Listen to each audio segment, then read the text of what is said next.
Campaign 2020 is sponsored by Wisconsin Hospital Association, Quick Trip, Wisconsin Counties Association, Wisconsin Realtors Association, and Wisconsin Operating Engineers Local 139.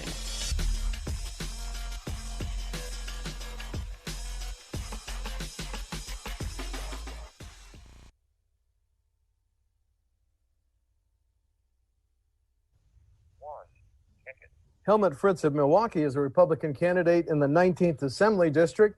Mr. Fritz, welcome to WisconsinEye.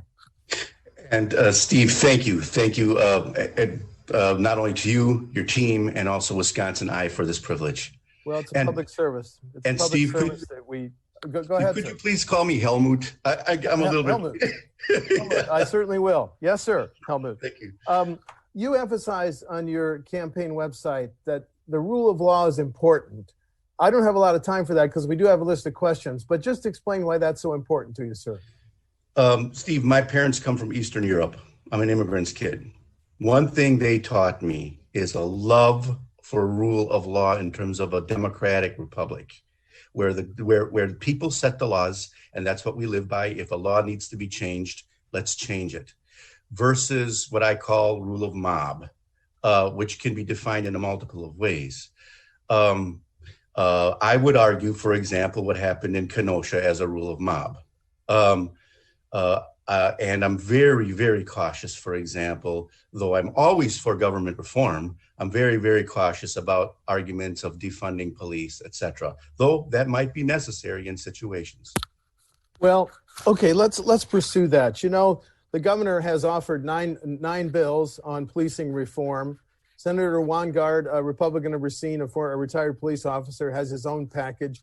The speaker's got a task force. What, if any, policing reforms would you support, Helmut? Steve, a good legislator knows a lot about a lot, but then knows when to concede to the experts. And I like the fact that we stepped back a little bit and said, let's look at this stuff in detail. Some of that may be good, some of that may not. I, for example, was in on a discussion with a Milwaukee police detective recently, and just coincidentally, he happened to be African-American, who argued that some of the national and state debate on different holds, some of those holds are actually worse than the ones that were so famously fatal. I like the idea that we're stepping back a little bit, taking a breath and saying, let's look at this in detail. Let's discuss this in detail. Always, I'm for government reform. Always, we need to keep current on what we're doing. Okay, let's talk about the pandemic. There are fears that it could really affect this year's tax collections.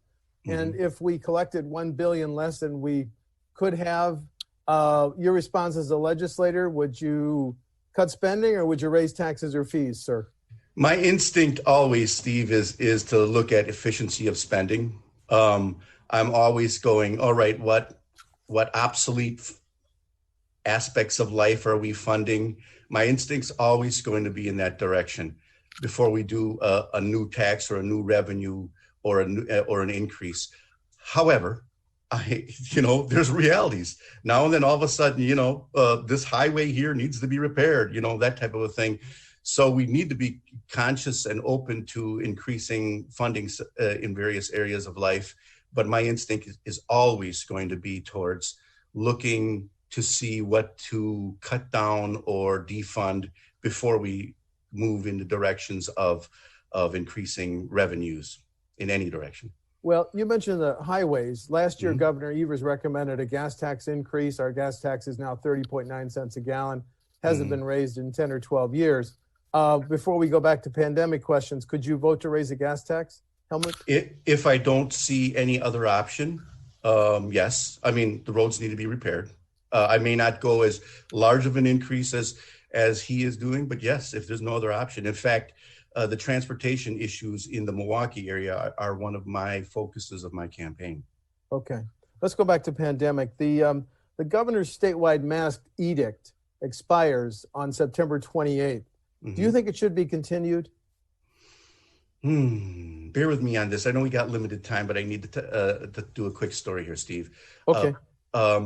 Just recently, I had a Milwaukee Public Schools teacher look at me with tears in her eyes and say, of her student body, which is very well represented ethnically, racially, even she has a considerable Islamic contingent, so even religiously, her student body had less than 20% staying current in the last shutdown. And what is the MPS system going to do if that number is wide? And that's my concern, because we both know that the larger world is going to be most unforgiving on those student bodies. In fact, the teacher told me that a high percentage of the kids that didn't keep up did nothing, nada, nix for that. Yeah. And that's true throughout. We have central government now telling us what, where, how, when, even if we can socialize, or the same argument in where, how, if we can do worship. I mean, I hope I'm not the only citizen of this democracy that's concerned about that precedence. So with that in mind, I would, as the representative of the 19th district, be looking for solid stairs. What do we need to meet? Where do we need to go before we go one way and shut down our economy again? Solid now with vetted numbers, the other way as well. What do we got? What do we need to do? Where do we need to go with solid numbers again, that we can finally get back to the old, the tried and true story of, if you're sick, stay home. If you're very sick, go see a doctor. If he or she says that you're contagious, now you're going to need to stay home and do care and move it in that direction, rather than the larger society needing to be, caring. And again, you'll hear this term a lot today, Steve, the devil's in the details on these things. Let me look at the law. What are we doing? I'm instinctively against just an edict coming down from a central government saying, okay, everybody, now you got to do this. Tell me why. Now, if the governor has a good defense for requiring us all to step back again, I'm going to be hesitant. I'm not going to like it. But if it's a good defense, I'll have to go in line. Okay, understand. Hospitals, Wisconsin nationally, have been on the front line of the COVID-19, treating those patients. If you're in the legislature voting on the next state budget, should hospitals have an even greater priority than they may have in the current budget?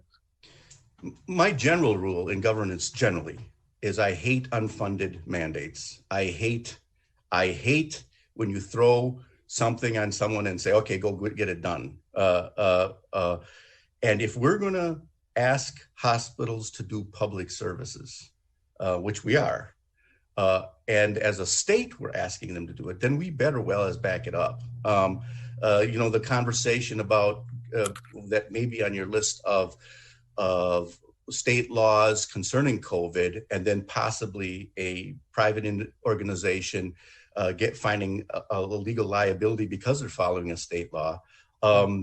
No, that better be the state's. That's better. I'm certainly not looking for state lawsuits, but that better be then the state's responsibility. On the other hand, that makes us much more cautious before we tell an organization go do something. Now, specifically to the hospital question, Steve, those parts of their operations that we require of them, we better be able to back them up of it as well.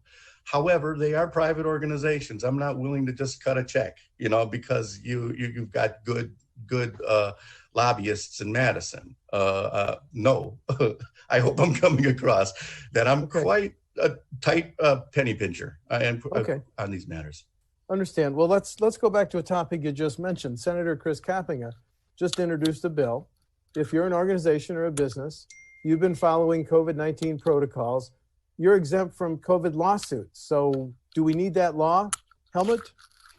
I'm going to defer to the experts on this. Of course, I'm no lawyer, but in theory, yes. In theory, I do agree with that law. Okay. States around us are legalizing marijuana. What's your position on both medical and recreational, sir? I have a problem with my base on this one and my own caucus. I support the legalization of marijuana, and not just medical. I mean, theoretically, we already have medical legalization, at least in pill form. But and I have 4 reasons for that, Steve. The first one is we have much too high of a prison population in Wisconsin, and I would put in with that law, if I were on the floor of the assembly, I would put in with that law a requirement that all nonviolent offenders with marijuana, once this goes in place, we need to get them out of the jail system. The second reason is I'm very concerned about organized crime for multiple reasons, sex slavery, etc. But let's move this market away from them. The third reason, of course, is now we know what's in there. Now, in marijuana, that's not as great a concern as some of the other drugs that are out there. But at least now when it's legalized, we know what's in there. And then the fourth reason is it is a revenue source. I don't believe in any panacea that's going to fund our state, but it is a revenue source. And so those 4 reasons, I am probably a minority in my caucus, and my base does not like what I'm saying right now. But that is my logic on that one. And in the end, I know some people say about, gateway drugs and all that. You and I can argue what's more of a gateway drug, a bottle of Jack Daniels or a joint. I mean, if someone wants to go wrong in life, they're going to go wrong in life. And we tried this whole thing about let's legislate the items away. It was called prohibition, and we both know that it didn't work. So that's my basis on that law. The debate in the Capitol over who should draw the next congressional and legislative district lines. The Constitution said the party in control, but the governor's got a People's Maps Commission proposal. Where are you on that debate? On the specifics of that law, I'm not that up, but let me tell you my general philosophy around that one. Now, Steve, I grew up on 34th and Garfield in Milwaukee, which when I even grew up was a very tough neighborhood. I am therefore a street kid cynic on human nature. I believe in law. And having looked at that, I despise gerrymandered districts. I, for a while, lived in a congressional district here in the state that literally went from one side of the state to the other like a tortured worm. I despise that. Having said that, my underlying principle, Steve, is I want districting to be as close to the people as possible. How do you do that? Right now, I don't trust the bureaucracy. And that's what essentially we would be doing here. I'm very concerned. And again, somebody might be able to defend this, but I'm very concerned of a one of the parties, including my own, getting control of the bureaucracy. And then from then on, we got a one-party state, unless some huge, change occurs. A billionaire spends millions of dollars on us or something. Versus, yes, you got to kind of hold your nose on the party in power doing the districting. But right now, that's the closest I can see to the people. Okay. Let's talk about property taxes, which are high in Wisconsin, which is why schools and local governments have had caps and limits on their property tax levies for more than 20 years. Do you think those property tax levies and caps to control property taxes should continue? I do, largely. And I'm sure I don't surprise you on that one.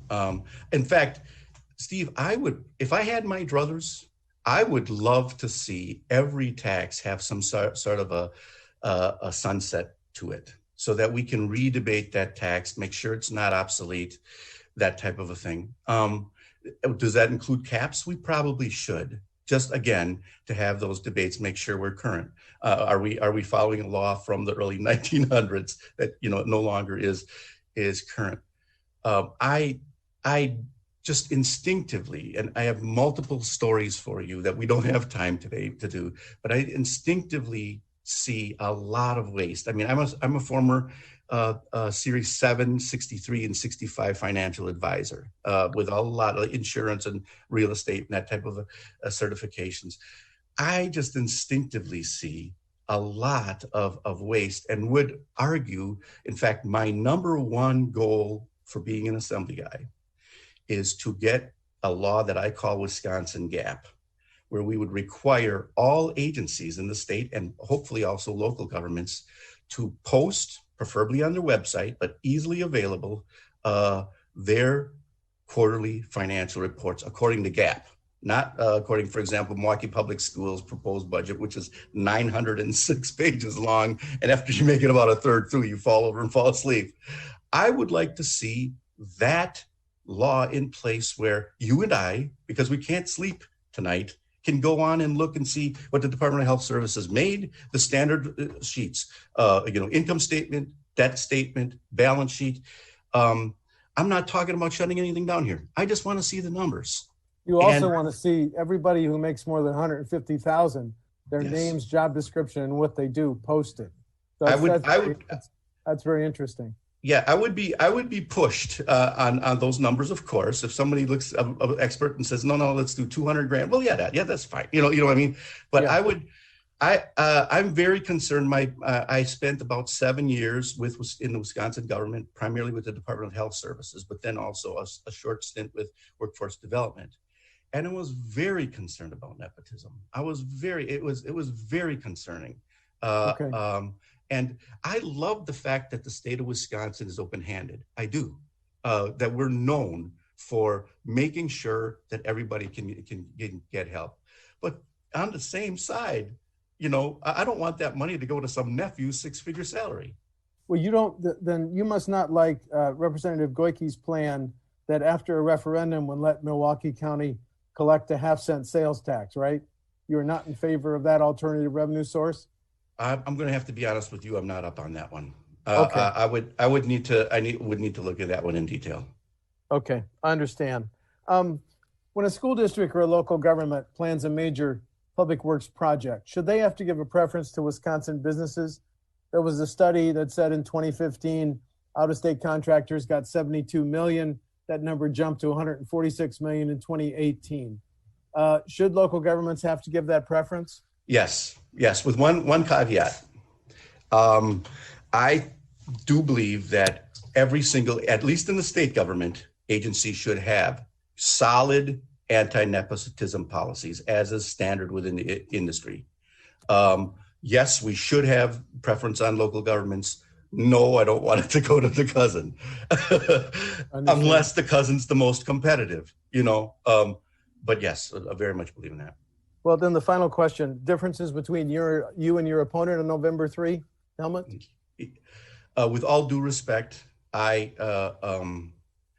consider my opponent to kind of be placing himself as the Molotov kid, Molotov cocktail kid right now.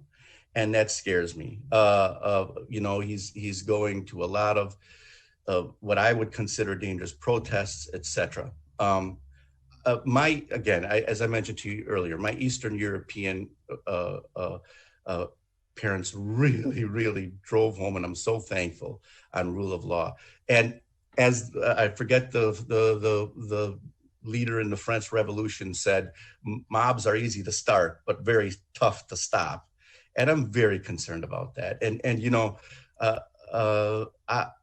that really bothers me about him. And that would be our major, major difference.